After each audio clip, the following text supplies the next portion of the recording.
Social സയൻസിലെ ഈ ചാപ്റ്ററിലെ ഈ questions പഠിക്കാതെ പോയവർക്കാണ് ഇഷ്ടം പോലെ മാർക്ക് കുത്തനെ കുറഞ്ഞിട്ടുള്ളത്. നിങ്ങൾക്ക് മാർക്ക് കുറയാനാണ് നിങ്ങൾ വിചാരിക്കുന്നത്?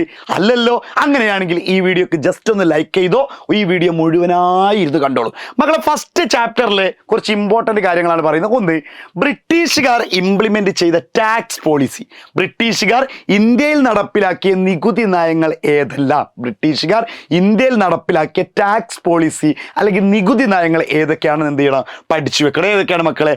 പെർമനന്റ് ലാൻഡ് റവന്യൂ സെറ്റിൽമെന്റ്, അതായത് ശാശ്വത ഭൂനികുതി വ്യവസ്ഥ, അതിൻ്റെ പ്രത്യേകതകളും പഠിച്ചു വെക്കാം. ഓക്കെ, ജമീന്ദാറുകളാണ് ടാക്സ് കളക്ട് ചെയ്തിരുന്നതെന്നൊക്കെ പറഞ്ഞിട്ടുള്ള കാര്യങ്ങളില്ലേ? വിളവ് മോശമായാലും നികുതി അടക്കണം. രണ്ടാമത്തെ റൈറ്റ് വാരി സിസ്റ്റം, റൈറ്റ് വാരി സമ്പ്രദായം. അത് ഡയറക്റ്റ് കർഷകരുടെ കയ്യിലായിരുന്നു ലാൻഡിൻ്റെ ഓണർഷിപ്പ്.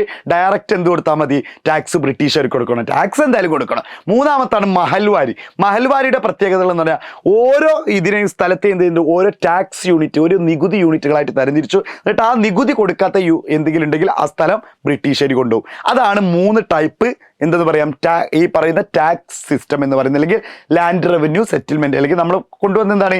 ഭൂനികുതി നയങ്ങൾ, ഭൂനികുതി നയങ്ങൾ, ലാൻഡ് ടാക്സ് സിസ്റ്റം എന്നെന്ത് ചെയ്യുക? മനസ്സിലാക്കുക. പിന്നെ കുറച്ച് റെബല്യൻസ് ഉണ്ട്, കലാപങ്ങളുണ്ട്. കുറച്ച് റെബല്യൻസ്. ആരുമായിട്ടുള്ള കലാപങ്ങൾസ്? ആരുമായിട്ടുള്ള? യെസ് മക്കളെ, ബ്രിട്ടീഷുകാരുമായിട്ട് നമ്മൾ ഫൈറ്റ് ചെയ്യുന്നുണ്ട്. സന്യാസി ഫക്കീർ റെബല്യൻ പഠിച്ചു വെക്കണം.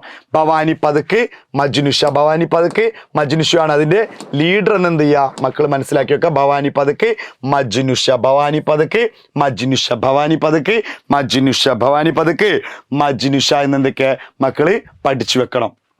ഓക്കെ, സന്യാസി ഫക്കീർ കലാപം അതൊക്കെ എന്ത് ചെയ്യുക? നോക്കി. ഉൽഗുലാൻ എന്താ നോക്കുക. പിന്നെ പോളിഗർ എന്താ നോക്കി വെക്കുക. പിന്നെ അതുപോലെ തന്നെ പിന്നെ അടുത്ത മക്കള് ഏറ്റവും ഇമ്പോർട്ടൻ്റ് ക്വസ്റ്റ്യൻ, ഏറ്റവും ഇമ്പോർട്ടൻ്റ് ആയിട്ടുള്ള ക്വസ്റ്റ്യൻ ആണ് എന്ത് ചെയ്യുന്നത്? നമ്മൾ നോക്കാൻ പോകുന്നത്. എന്താണ് ഏറ്റവും ഇമ്പോർട്ടൻ്റ് ആയിട്ടുള്ള ക്വസ്റ്റ്യൻ?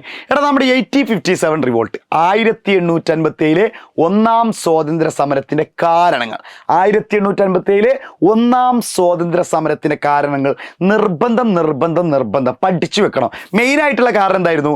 അവരുടെ തോക്ക്, അവരുടെ ബുള്ളറ്റിൽ ഇറക്കിയിട്ടുള്ള വെടിയുണ്ടകളിൽ വെച്ചിട്ടുള്ള ഈ നെയ്യ് അല്ലെങ്കിൽ ഗ്രീസ് വരട്ടിയിരുന്നു. അത് പിഗിൻ്റെയും കൗവിൻ്റെയും പശുവിൻ്റെയും പന്നിയുടെയും. അത് മതത്തെ ഇല്ല ഒരു വ്രണപ്പെടുത്തൂലേ? ഉറപ്പാണ്. കാരണം ഹിന്ദു മതവിശ്വാസികൾ കൗ, അത് ശരിയാവില്ല, അവരുടെ ഗോഡിന് തുല്യമാണ്. പിഗ് എന്ന് പറയുന്നത് മുസ്ലിം മതവിശ്വാസികൾ ഹറാം, നിഷിദ്ധമാക്കപ്പെട്ടാണ്, പ്രോഹിബിഷനാണ്, നിർത്തലാക്കിയ സംഭവമാണ്. അപ്പോൾ അത് രണ്ടുമാണ് മെയിൻ പ്രശ്നങ്ങൾ. അപ്പോൾ കാരണങ്ങൾ വേറെയുണ്ട് ഒരുപാട്.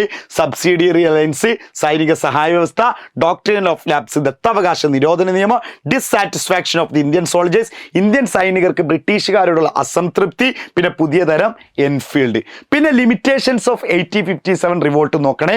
ഈ ഒന്നാം സ്വാതന്ത്ര്യ സമരത്തിൻ്റെ പരിമിതികൾ എന്തൊക്കെയാണെന്നും, പിന്നെ ലേറ്റർ ഹിസ്റ്ററിയിൽ ഈ 1857 റിവോൾട്ടിൻ്റെ ഇൻഫ്ലുവൻസ് എന്തൊക്കെയാണ്, സ്വാധീനം എന്തൊക്കെയാണെന്നും കൂടി എന്ത് ചെയ്യണം മക്കള്? നിർബന്ധമായിട്ടും നോക്കി വെക്കണം. ഓക്കെ അല്ലേ? സെറ്റ്.